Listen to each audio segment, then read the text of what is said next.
여러분은 언제 어떤 것을 보며 아름답다고 느끼시나요? 누군가는 그림 앞에서 멈춰서고, 누군가는 한 사람의 얼굴에, 또는 우연히 바라본 나무의 가지에서도 그 순간을 느낍니다.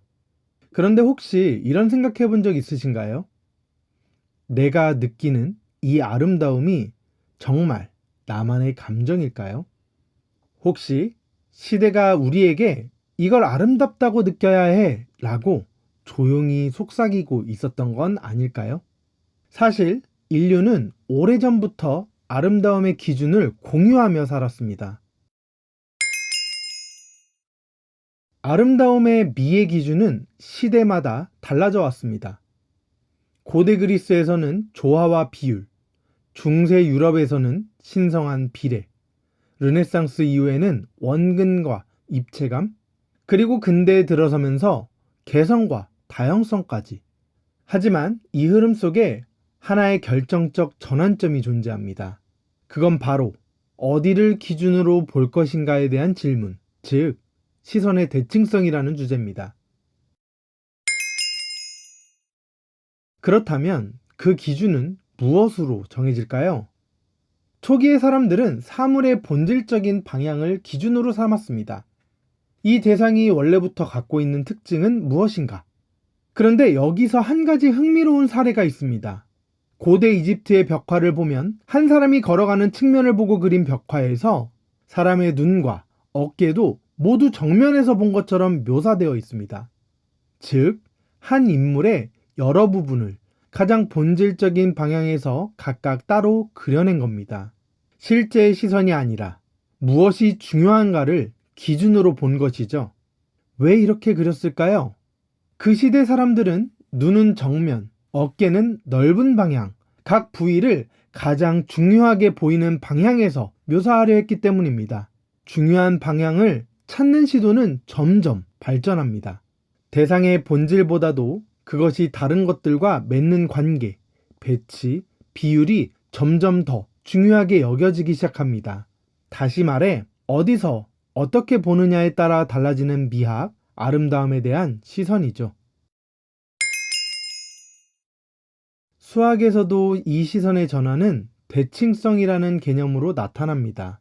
특정 대상이 어느 축을 중심으로 똑같이 나뉘거나 반복되거나 유지되는 것이죠. 대칭은 단지 균형이 아닙니다. 그건 기준을 중심으로 관계를 이해하는 방식입니다. 그런데 대칭의 기준인 대칭축은 누가 정할까요? 우연히 주어지는 것이 아니라 우리가 관찰하려는 방향, 시선에 따라 달라집니다.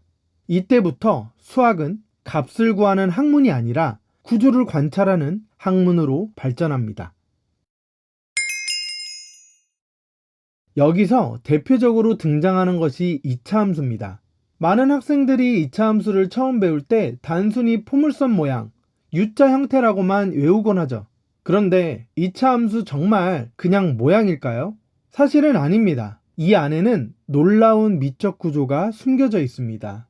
축, 정확히 가운데에 있는 시선의 기준점, 꼭지점, 시선의 집중점, 가장 낮거나 가장 높은 지점, 폭, 대칭이 어떻게 펼쳐지는지를 보여주는 요소입니다.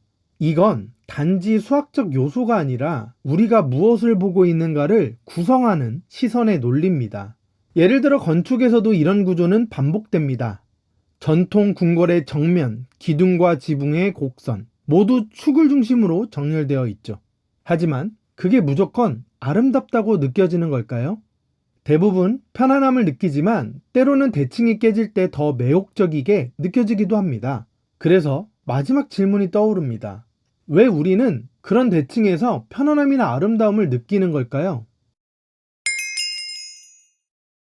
특히 수학에서 이차함수를 나타내는 방식은 크게 두 가지입니다. 일반형과 표준형이죠. 많은 학생들이 이렇게 묻습니다. 왜 두 개가 필요하죠? 그 이유는 관점이 다르기 때문인데요. 일반형은 전체적인 구조를 보여주지만 표준형은 꼭지점, 폭, 축을 명확히 드러냅니다. 이건 마치 그림을 멀리 보는 시선과 정확한 중심에서 한 발짝 물러나서 보는 시선의 차이와도 같습니다. 많은 현대사진 작가들이 비대칭 구도를 선호합니다. 피사체를 화면의 중심이 아닌 한쪽에 두는 방식이죠. 하지만 이 방식조차도 숨겨진 축과 균형을 고려한 것입니다. 의도된 비대칭조차도 결국 하나의 시선과 기준 안에 존재하는 것이죠. 많은 사람들은 아름다움을 감각이나 감정의 문제로만 생각합니다. 그냥 좋은 걸 어떻게 해요? 하지만 정말 그럴까요? 우리는 정말 감정 때문에 아름다움을 느끼는 걸까요? 어쩌면 이미 정해진 구조와 기준을 이해했을 때 그걸 감정으로 착각하는 것일지도 모릅니다. 이건 단순히 미학의 질문이 아닙니다. 우리가 2차 함수를 보며 구조를 파악하고 이 함수가 예쁘다라고 느끼는 순간 그건 우리 안에 이미 어떤 기준이 깔려있기 때문이 아닐까요?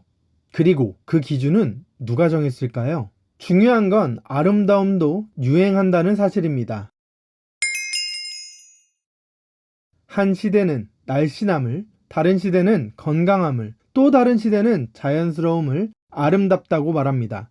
그럼 우리는 언제나 그 시대가 말하는 아름다움을 감정처럼 착각하며 받아들이는 건 아닐까요? 사실은 대부분 이렇습니다. 우리는 시대의 요구에 맞춰 시선을 조정하며 살아갑니다. 예를 들어 18세기의 유럽의 초상화를 보면 머리를 크게 올리고 창백한 피부와 가느다란 손목이 강조됩니다. 하지만 지금의 아름다움에 대한 기준과는 전혀 다르죠. 이건 마치 수학에서 무엇이 중요해 보이도록 정의하고 구조를 바꾸는 것과도 비슷합니다. 수학은 단순한 계산이 아닙니다. 수학은 어디를 보고 무엇을 기준으로 삼고 어떻게 이해하느냐를 계속해서 훈련하는 과정입니다. 우리가 그래프를 그리고 함수를 정리하고 식을 변형하는 모든 과정은 사실 시선을 바꾸는 훈련입니다. 이걸 어떤 각도에서 봐야 더 잘 보일까? 이 질문은 수학적 질문인 동시에 예술적 질문이기도 합니다.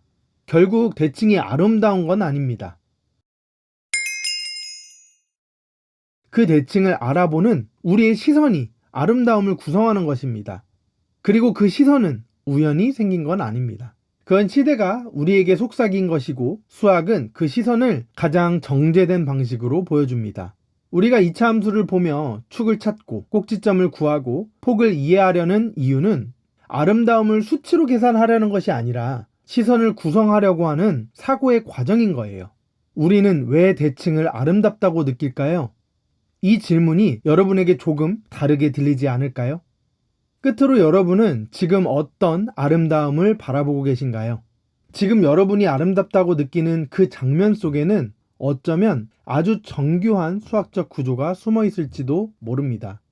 혹시 우리가 느낀다고 말하는 많은 감정들이 사실은 배운다고 말해야 하는 것들이 아닐까라는 질문을 조심스럽게 생각해 봅니다. 다음 시간에도 생활 속 숨어 있는 수학적 사고를 가지고 돌아오겠습니다. 다음에 꼭 다시 만나요. 오늘도 함께 해주셔서 진심으로 감사합니다.